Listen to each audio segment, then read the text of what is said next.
السلام علیکم و رحمت الله و برکاته. برادران الاسلام، الحمدلله در شبهای مبارک، شب قیام انشاءالله سنت رسول الله صلی الله علیه و سلم ما و شما حضور داریم. بار دیگر شما را به این مناسبتی انشاءالله شب دوم تراویح تبریک و مبارک باد میگیم. الله سبحانه و تعالی به هر یکی ما و شما تنی صحت خاطر جمع برای داشتن این روزه مبارک خداوند کوچ و قوت عطا نماید. عزیزان من، این روزه را اجرش الله سبحانه و تعالی خدا خودش میدهد.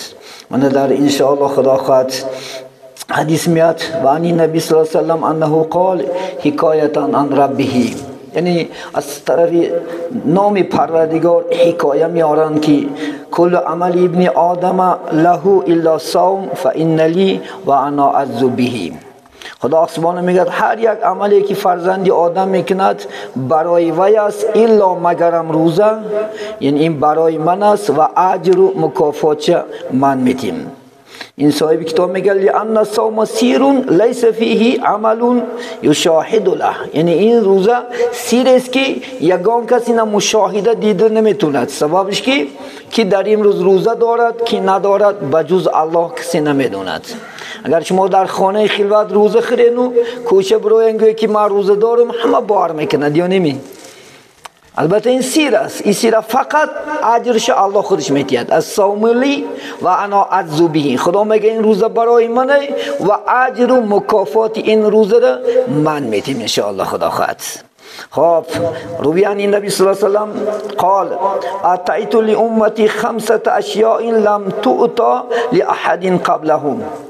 5 انشاءالله خدا خود فضیلتی که برای امتای من داد میگه دیگر امتان انشاءالله دادگی نبود. 5 انشاءالله کرامت، 5 خصلت انشاءالله. اول اذا کان اول لیلة من رمضان ینظر الله الیهم برحمه. یکم وقتی که شب اولین شب ماه رمضان الله سبحانه و تعالی به نظر رحمت ما شما را نگاه میگیره.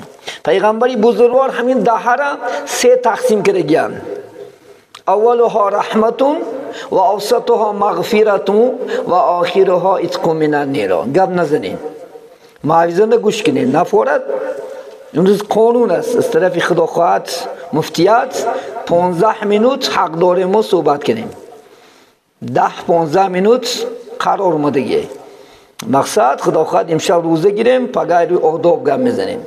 اگر ضروری مسئله ها را خدا خواهد بس هم شما چون اکثر جوانو شدین انشاءالله خدا خواهد گفتیم شیخ سعدی همیشه پیش میکشیم که عقل ها را یاری دهد، مشورت ادراک و هوشیاری دهد. عقل یاردم میکند انشاءالله، مشورت مصلحت انسان انشاءالله خدا خواهد به پیش میبرد. بلکه شما اخلاق خوب از اینجا میگیرین. این مسجد انشاءالله خدا خواهد اکادمی است. این نصیحت امروز عتب ندارد، این نصیحت امروز اپات نمیکند. سبب که اتا اپات هم هوشی در تلویزیون خلاص همه کلش بند. تلویزیون کشتگ باشه تلفن در کلش بنده. 1 دقیقه فرصت نداره که با شما هم صحبت شود. 1 دقیقه فرصت نداره که جامعه را تربیت کنه. اگر امروز این عقلا را کار میفرمیدن جامعه ما شما خدا خواهد 50 سال پیش میرفت. صدها افسوس که این سخنها گم شد. او باباها مرده رفتن. او بابایی که در دستاشو تیاق داشتن کلمه اوباله در انشاءالله خدا خواهد درجه بلندترین کلمه داشتن. اوبال گفته که چیزا استفاده می بردن. مباد اگر یک خطا کن در کلد یک تیاقتی می خوردی.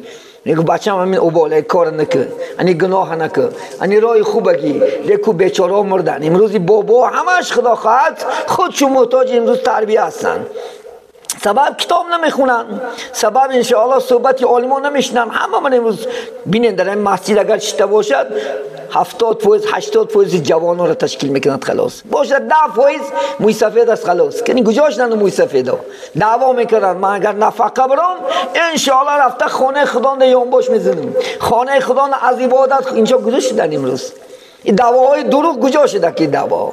فقط ما هم خیلی میشیم. لیکن انشاءالله من امید داریم که بیرق بردار اسلام شما جوانا هستین. انشاءالله بعدی 10 سال 20 سال بعد تمام بدعات و حرامات از بین گم میشد. الحمدلله من باوری کامل دارم. اگر ما نبینیم انشاءالله خدا خود آینده خدا خود نسلامو میبیند. الحمدلله 10 سال 20 سال بعد شما جوانا کلان شین انشاءالله خدا خود بالکل فقط بیرق بردار اسلام میشین. بالکل انشاءالله خدا خود بدعات و حرامات گم میکنگی حقیقی ارگینال انشاءالله خدا خود طاعتی بودند که جوانا میبرن.